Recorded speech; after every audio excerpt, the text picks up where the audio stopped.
తిరుపతి జిల్లా రైల్వే కోడూరు నియోజకవర్గంలో భూమి కబ్జా ఆరోపణలు తీవ్ర చర్చనీయాంశంగా మారాయి.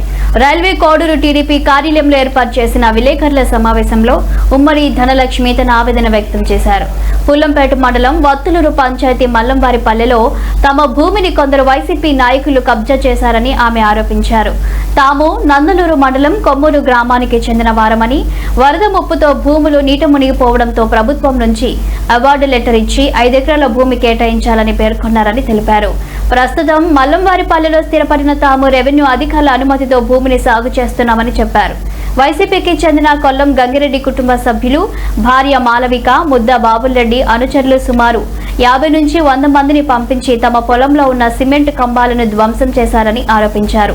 ఈ ఘటనపై రెవెన్యూ అధికారులను సంప్రదించినా స్పందన లేదని, పోలీస్ స్టేషన్ కు వెళ్లినా కేసు నమోదు చేయలేదని ఆమె వాపోయారు. ఈ విషయంలో ముఖ్యమంత్రి చంద్రబాబు, ఉప ముఖ్యమంత్రి పవన్ కళ్యాణ్, మంత్రి నారా లోకేష్ తమకు న్యాయం చేయాలని కోరారు. లేకపోతే ఆత్మహత్య మార్గమని భావోద్వేగంతో కన్నీటి పర్యంతమయ్యారు.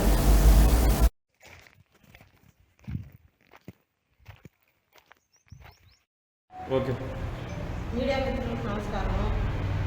మాది వత్తులూరు పుల్లపేట మండలం వత్తులూరు గ్రామం మల్లెవారిపల్లి పుట్టి పెరిగినాను. నందలూరు మండలం కొమ్మూరు కోనాపురం గ్రామంలో వివాహం చేసినారు. 1996లో మా గ్రామం ఉన్నప్పుడు అయింది సోమశేల ప్రాజెక్టు కింద. అప్పుడు మేము వత్తులూరు గ్రామం వచ్చి స్థిర నివాసం ఏర్పరచుకున్నాము. అప్పటి నుంచి మాకు ఒక అవార్డు పేపర్ ఇచ్చింది గవర్నమెంట్. అవార్డు పేపర్ ప్రకారం మేము ఎక్కడ భూములు చేసుకున్నాము కూడా ఎన్నోసార్లు భూములు చేసుకున్నాము. మేము రైతులంగా బతికే వాళ్ళము. నాకు వేరే 10 శాతం నా మొగుడు వికలాంగుడు, 64% వికలాంగుడు. అతను ఏ పని చేయలేడు. మేము గొర్రెలు మేపుకుంటాము. ఎక్కడ మేము పొలం పెట్టుకునే అక్కడల్లా గంగిరెడ్డి పేరుకి ఏరే వాళ్ళకి వచ్చినాడు. మా దగ్గర నుంచి లాక్కొని ఏరే వాళ్ళకు ఇస్తూ వచ్చినాడు. దానికి నేను మనస్తాపం చెంది 2024లో టీడీపీ తరఫున వత్తులూరు మల్లెవారిపల్లి బూత్లో టీడీపీ తరఫున ఏజెంట్గా కూర్చున్నాను. మేము వేరే చోట అదే ఊరిలోనే వేరే చోట 4 ఎకరాల పొలం ఊళ్ళో 20 సంవత్సరాల నుంచి ఉలవ పెసరా చల్లుకొని గొర్రెలు మేపుకుంటాం. మేము దానికి మేము ఏం చేసుకోవాలి. అప్పటి నుంచి ఎన్నోసార్లు రెవెన్యూ ఆఫీసర్ చుట్టూ తిరిగినాము. మాకు ఆధారం దానివల్ల నేను మనస్తాపం చెందినాను. ఇప్పుడు ఈ ప్రభుత్వంలో నేను టీడీపీ తరఫున కూర్చున్నా కదా, ఈ ప్రభుత్వంలో ఏదైనా వస్తాదులే చేసుకున్నామని చెప్పి నేను ఎవరు రావలేదని చెప్పి ధైర్యంతో నేను దాని చుట్టూ ఫినిషింగ్ తీసిన 4 ఎకరాల చుట్టూ.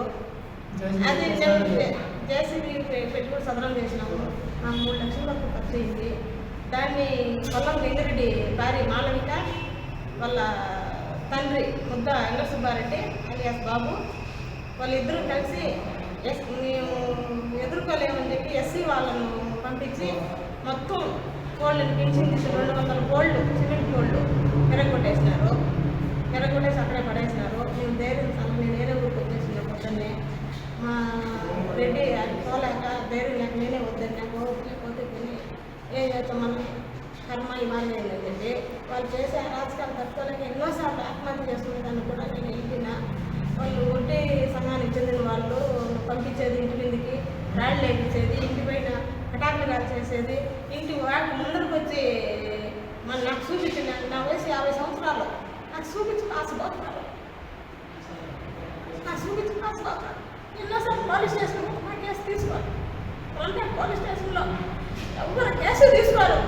వాళ్ళు చెప్పి ఫోన్ చేస్తే తప్ప ఎవరు కేసు తీసుకోరు. ఎన్నోసార్లు పోయినా తీసుకోరు. నాకు పోలీస్ స్టేషన్ మీద నమ్మకం లేదు.